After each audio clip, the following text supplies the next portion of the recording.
مدور ميديا نترك جرداغا جارت الرادو بسيك جلوتيم موتمان هالله هدتون امارا دانغاج اني دفون حواس رترا وطن تزگبه سود ابونسا غاغم الفاتاف جراتو تسات الورا دربيم بيجتيم بقنا ورانا هارات يكچيسو ساسيسو ملاجدان إنماهم عليلن كن بفججرچون قامله موتما دبلتيم حواسنغا هدودو افسات لاجراجد امد كينيام سداسا كود افوررا ايغلون عليلن بفهاريان ايغلمكون كندررا باي الفاتا دكنجران مدين او امن دتون مرا دانغچون لولديم ساجران كونين ميشاله اميا في لوجستيكي غوتران ورانا ديم ساجرو جدان دتون مرا كونين مغالا قبتن هندتوم alaba fi qabatani sochoa kajirani fim mannen hidha cabsun hidhamtoota miseensa finxaaleeyyii kara dura qabaman hiiksifachuu fim hidhamtoota saba biroo ammoo rashanaa jiraachuutu himameem guyyoota sadii duram aanaa kiiramuttis kanumatu ta'ee jedha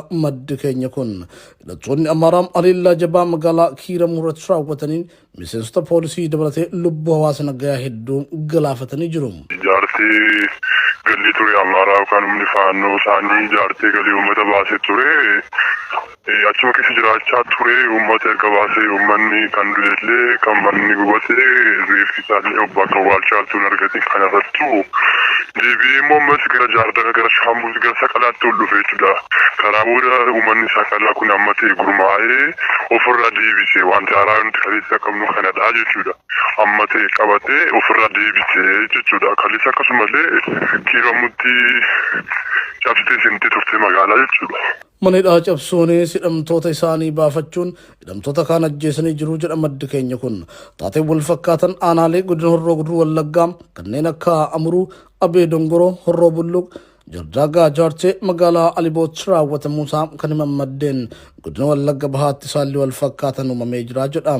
Mootummaan rakkoo kana furuu hin dandeenye kan jedhan maddeen haleellichi hawaasa nagaarra darbee qaamolee mootummaas gaaga'uu eegaluusaa ibsanii yeroo ammaa kana uummanni mootummaarraa abdii kutuun ofiisaa ofirraa loluuf duulatti bobba'ee jira jedhu. Meeshaalee waraanaa aadaa, eeboo, cokeem, fardaa fi gaachanaan hawaasni duulatti ba'uu simanii jiru. Isheen hidhattee amma saqalaa dhuftee jechuudha. Amma baadiyyaa saqalaa geesse jennaan uummanni immoo fardaan waan qabuun amma danda'ee isaa ofirraa deebisee jechuudha. Jaardagaa geessisee deebi'ee jechuudha.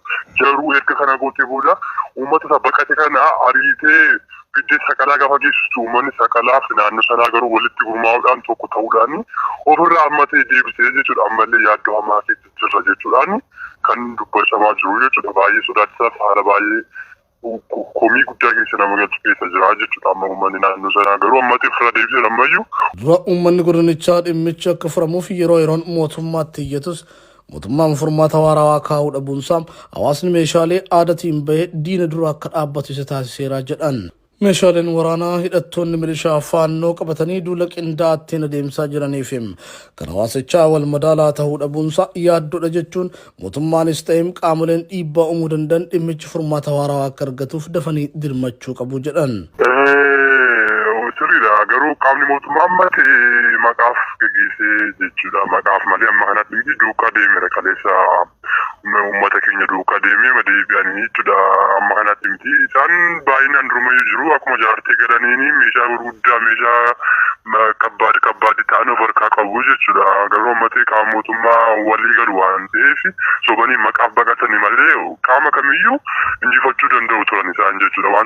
Komii hawaasa godina Horroo Guduruu fi Wallagga bahaa kan ilaalchisee bulchiinsi godinichaa uummata waliin taanee ni furra jedhus mootummaan naannoo Oromiyaa fi federaalaa callisuu filateera.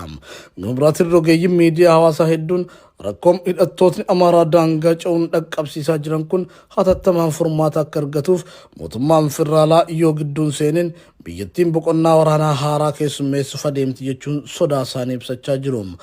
Aanaa Jardaagaam, Amuruum, Kiiramuum, Abee Dongoroo fi Saqalaachim hawaasni wal ijaaruun meeshaalee aadaatiin hidhattoota ofirraa ittisuuf ba'anii jiru jedhamee jira. Oromiyaa keessatti dhumaatii hamaa uummata nagaarra ga'aa jiruuf itti gaafatamaa mootummaa federaalaatii jee abaawoon raayyaan ittisa biyyaa fi humni poolisii federaalaa huccuu siiviilii uffatanii goolessituu faannoo waliin ijaaramanii fi waliin weerara gaggeessuun harki mootummaa federaalaa keessa jiraachuu mirkaneessaa jee addichi ibsa baaseen. bilisummaa Oromoo ibsa guyyaa kaleessaa baaseen godinoota Wallagga Bahaa fi Horroo Guduruu Wallaggaa keessatti uummanni nagaa qe'ee fi qabeenya isaa irratti humnoota milishaa faannoo mootummaan hidhachiisanii fi humnoota federaalaan weeraramee dhumaatiin jumlaa fi suukanneessan irratti raawwatamaa jiraachuu ibse. Lubbuun namoota balleeffamaa, manneen uummataa kumootaan barbadeeffamaa, jiruu fi jireenya hawaasaa erga jeeqamee waggoonni lakkaa'amaa jiraachuu saddeesseera. Wayitii kanatti mootummaan dirmannaa tokko malee garee goolessituu faannoo jedhamtu gurmeessee leenjisee hidhachiisuun waraana isaa waliin qindoominaan uummatatti bobbaasee dhuguggaa sanyii yoo raawwatu mul'ateera jedheem ABO'n. Addachim erga guyyaa 5 as jechuun 14/2022 irraa qabeem godinoota Wallagga Bahaa fi Horroo Guduruu Wallaggaa keessatti humni mootummaa fiinxaleeyyii faannoo golgaa godhateem humni poolisii federaalaa farra shororkeessa jedhamuu fi raayyaan ittisa biyyaa mootummaa federaalaa waliin weeraraa fi duula bal'aa uummata Oromoo irratti banuun lubbuu jiraattota danuu yoo balleessan qabeenyi barbadaa'ee jira jedha. Guddoonni hawwanii fi ijoolleen weerara humna waloo fiinxaleeyyii fi humnoota mootummaa kanaan akka maleetti miidhamanii jiraachuus ABO'n ibseera. Aanaaleen godina Horroo Guduruu Wallaggaa kan akka Amuruu, Jaddaagaa, Jaartee, Horroo Bulluqii fi kan kana fakkaatan keessatti gollistoonni faannoo fi humnoonni mootummaa gariin uffata siviilii uffatan qindoominaan dhumaatii hamaa dhaqqabsiisaa akka jiranis ABO'n eeree jira. Sadaasaan 16/2022 magaalaa Aliboo irratti weerara bananiin magaalattii ibiddaan barbadeessuu ABO'n addeesseera. Magaalaa Jaddaagaa Jaartee kan taate Aliboon hidhattoota fiinxaleeyyii faannoo fi waraana mootummaa fi humnoota poolisii federaalaa uummata fakkaatanii sosso'aniin haleellan irratti geggeeffamuu hime ABO'n. Yoo xiqqaate manneen uummataa 200 ol ta'u magaalattii fi naannoo sanaa gubachuun uummanni ragaa ba'a kan jedhem ABO'n uummanni nagaa hedduun ajjeefamuu saddeesseera. Humnoonni goolistootaa kun uummata Oromoo jilbiinfachiisuu fi akka sabaatti lafarraa fixuuf sagantaa mootummaan baaseen socho'aa jiru jedhama adda bilisummaa Oromoo. 18/2022 godina Wallagga Bahaa aanaa Kiiramuu irratti lola bal'aa bananiin magaalaa Kiiramuu guututti gooluu kan hime ABO'n qaamonni duguggaa sanyii raawwachaa jiran kun goolistoota faannoo, raayyaa ittisa biyyaa fi poolisoota federaalaa farra riphee lolaa jedhaman ta'uu odeessi jiru ni addeessa jechuun ibsicha keessatti eereera. Dhumaatii jumlaa godinoota Wallagga Bahaa fi Horroo Guduruu Wallaggaa keessatti darbees Oromiyaa bakkoota adda addaatti uummata nagaa irra gahaa jiruuf gaafatamaan mootummaa federaalaa ta'uun adda bilisummaa Oromoo irra deddeebiin himeera.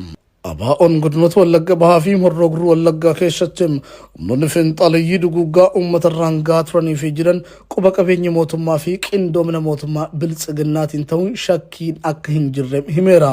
Caasaan nageenyaa mootummichaa, hidhattoonni sirnichaa, hanga raayyaan ittisa biyyaa fi humni poolisii federaalaa huccuu siviilii uffatanii goolisituu faannoo waliin ijaaramanii fi waliin weerara gaggeessaa jiranitti harki mootummaa federaalaa keessa jiraachuu mirkaneessaas jedhama addichi ibsa baaseen. Kanaaf mootummaan biltsiginnaa gaafatama jalaa kan miliquu miti kan jedhem ABO'n ammatti uummanni Oromoo bakka jiru akka walitti dirmatuu fi Oromoonni biyya alaa jiraatan sarbama mirga namoomaa fi duula duguggaa sanyii Oromoo irratti raawwatamaa jiru hawaasa idil addunyaatti mul'isuuf jabaatanii hojjechuu akka qaban dhaame. Oromoon weerara goolessitoonni faannoo humnoota mootummaa wajjin qindaa'uun qe'ee isaanii irratti raawwachaa jiran ofirraa qolachuu qabaa jedhani kutaaleen hawaasaa garaagaraa uummanni Horroo Guduruu Wallaggaa goolessitoota kana gurmuun dura dhaabbachuuf onnee guutuun meeshaa waraanaa ammayyaa dhabus meeshaa aadaa waloon wal onnachiisee dura dhaabbatee falmachuuf dirmannaa waliif gochaa jiraattonni. Oromoon biyya alaa deeggarsa gargaarsa uummata buqqeef taasisu sarbamni mirga namoomaa Oromiyaa keessatti raawwatamaa jiru ija hawaasa idil addunyaatti akka mul'atuuf sagalee ta'uun akkaan barbaachisaa ta'us dhaamaniiti jiru. Weerarri sirni duraanii maqaa faannootiin Oromootti duule Oromiyaa dhuunfachuuf Wallaggaan eegale Oromiyaa bakkee biroottis osoo hin babal'atin dhaabsisuun dirqama dhalootaa waan ta'eef Oromoon kaabaa fi kibbaa walitti dirmachuu akka qabu kutaaleen hawaasaa kunneen dhaamaniiti jiru. Gareen milishaa faannoo waraana mootummaa wajjin qindaa'uun lubbuu namoota hedduu galaafachuun himame. Guyyaa kaleessaa 9/2022 godina Wallagga Bahaa aanaa Kiiramuu qofatti lubbuun namoota baduu dabalatee qabeenya uummataa manneen jireenya isaanii wajjin ibiddaan gubachuun hedduun mancaaniiti jiru.